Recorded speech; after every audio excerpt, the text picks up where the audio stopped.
سورہ مومن کی آیت نمبر 69، سورہ مومن کا 8واں رکوع اور 24ویں پارے کا 13واں رکوع۔ اللہ رب العالمین نے ارشاد فرمایا، الم تر الی الذین یجادلون فی آیات اللہ، کیا تم نے انہیں نہ دیکھا جو اللہ کی آیتوں میں جھگڑتے ہیں،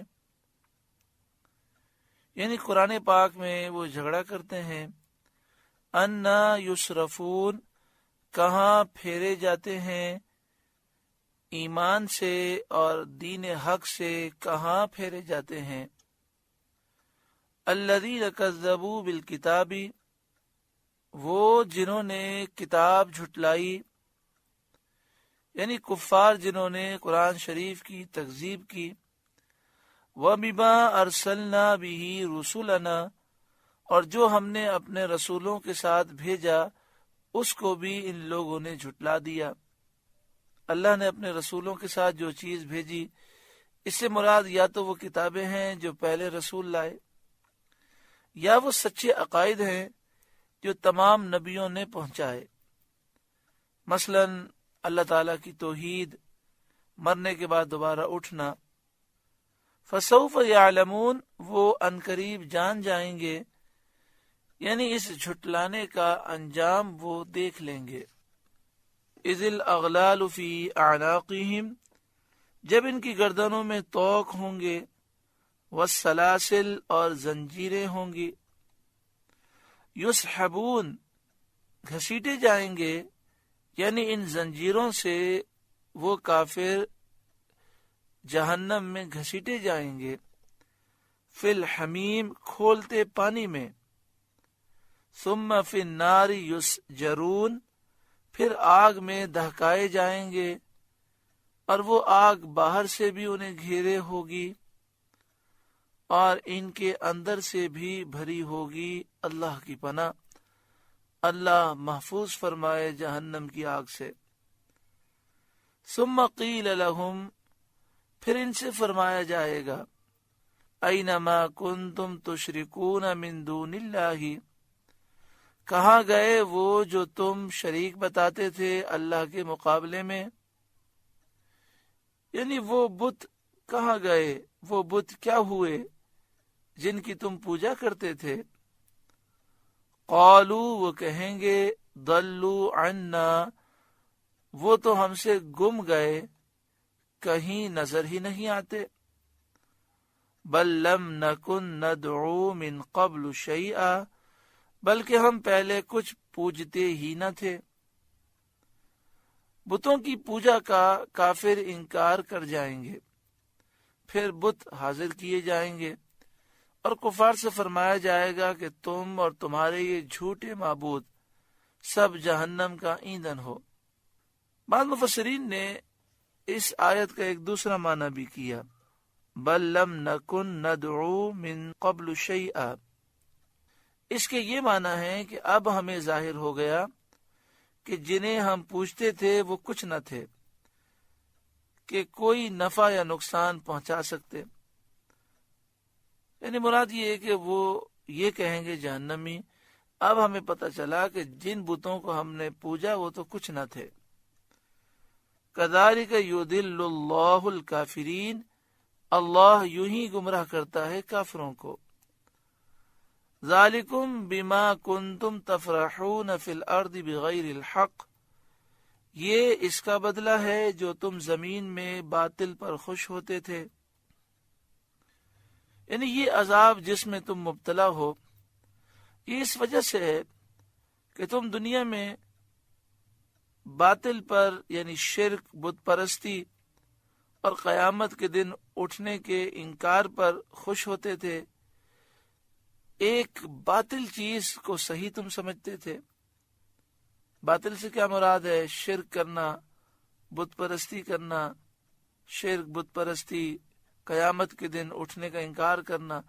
تو جو تمہارا دین باطل تھا اس پر تم دنیا میں خوش ہوتے تھے۔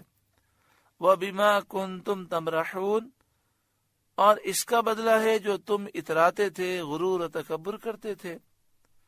ادخلوا ابواب جہنم خالدین فیہا، جاؤ جہنم کے دروازوں میں اس میں ہمیشہ رہنے، یعنی جہنم کے دروازوں سے جہنم میں داخل ہو جاؤ، تمہیں ہمیشہ جہنم میں رہنا ہے۔